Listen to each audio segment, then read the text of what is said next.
Իրանք հերքում են, որ Սեդրակ Քոչարյանը ստացել է Play-City ընկերության 50%-ը, որը դրանից մի տարի առաջ Ավանում 8.3 հեկտար հողը ձեռք է բերել 44 միլիոնով, $100,000։ $100,000 Երևանում 8.3 հեկտար հող։ Հերքում են դա, թե չեն հերքում։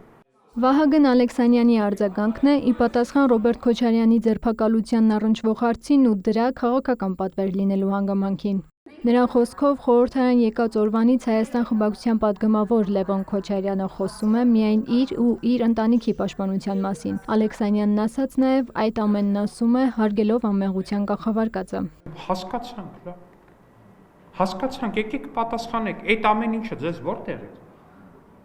Այդ ո՞նց է եղել, որ դուք միլիոնատեր եք դառել։ Ազգային ժողովի փոխնախագահը խնդրեց այս գործի առողջությամբ չշահարկել Լևոն Քոչարյանի անչափահաս երեխաներին։ Բանն այն է, որ ըստ Քոչարյանների պաշտպանների Լևոն Քոչարյանի տանը խուզարկություն իրականացնելիս նրա 3 անչափահաս երեխաները տանն են եղել։ Ասենք Ռոբերտ Քոչարյանի տունը, որ նայում ես, այս ազգային ժողովի շենքից մեծ հազար ներողություն էլի, այնտեղ որ մտնեն մի սենյակում Քոչարյանին բռնեն, երեխեքը ամենայն հավանականությամբ կլինեն ուղիղ երևի մի 2 կիլոմետր հեռավորության վրա նույն տան մեջ։ Այդ ամեն անգամ խնդրում եմ երեխեքին մեջ մի բերեք, երեխաները, բոլորի երեխաներին Աստված թող առողջություն տա ու բոլորի երեխաները պետքա զերծ մնան ցանկացած բացասական բանից։ Ինչով է մեղավոր Հայաստանի քաղաքացին, որ 10 տարի շարունակ Ռոբերտ Քոչարյանի, 10 տարի էլ Սերժ Սարգսյանի իշխանության ժամանակ վրեժ են լուծել իրենից, նկատում է Ալեքսանյանը։ Սակայն հաշվի առնելով դատական համակարգի կաստայացման վերաբերյալ վարչապետ Փաշինյանի դիտարկումը, արդյոք այս գործընթացի հետ կապված մտավախություններ չունեն։ Լուրերի հարցին ազգային ժողովի փոխնախագահը պատասխանեց. Սրա հետ կապված հույսերն էլ այդքան բան չէ։ Բայց ես կարծում եմ նաև հանրային վերահսկողություն պետք է լինի դատական համակարգի նկատմամբ։ Ու ես կարծում եմ, որ հենց դուք լրագրողները պետք է լայնորեն լուսաբանեք դատական գործերը։ Իհարկե կա հստակ բան կա, ասենք ակնհայտորեն այո, ընդդիմությունը կոնկրետ տիրապետում է մեդիաների շատ հստակ քանակի,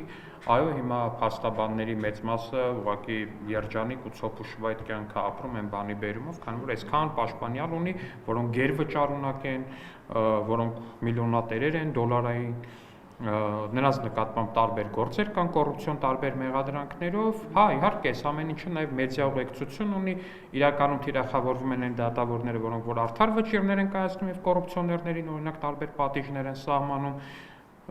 այնինչ պետքա թիրախավորվեին այն դատավորները, ովքեր ինչ-որ անհասկանալի պայմաններով, չգիտես ինչպես հարստացած մարդկանց բաց են թողնում,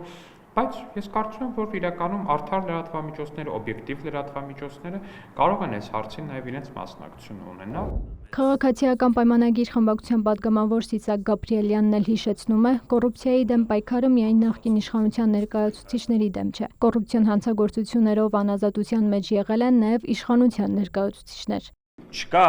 ապօրինի ծագում ունեցող գույքով անցնող գետ 1 պաշտոնյա, որի գույքը դրել են կալանքի տակ եւ որը դեռ իր սեփականությունը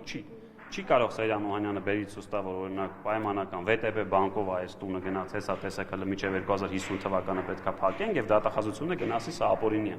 Ապօրինին այն դեպքում է, երբ որ հակառակը գնում է ասում են դու ստացել ես 400,000 դրամ աշխատավարձ, չունես հիպոթեք, չունես որևէ կողմնակի այդ եկամուտ եւ չէիր կարող ունենալ, որտեղից քեզ է սեփականությունը, այ երբ որ մարդը չի կարողանում հիմնավորի, այդ ժամանակ գույքը դատախազությունը հայցով փորձում է վերցնել։ Գաբրիելյանը նկատում է, երբ որ թվարկում են Ռոբերտ Քոչարյանի կամ մյուս անձանց ենթադրյալ ապօրինի ծագում ունեցող գույքերը, պարզ չէ, թե որտեղից են այդ գումարները։ Մերի Խաչատրյան, Հովհաննես Քյոսյան, լուրեր։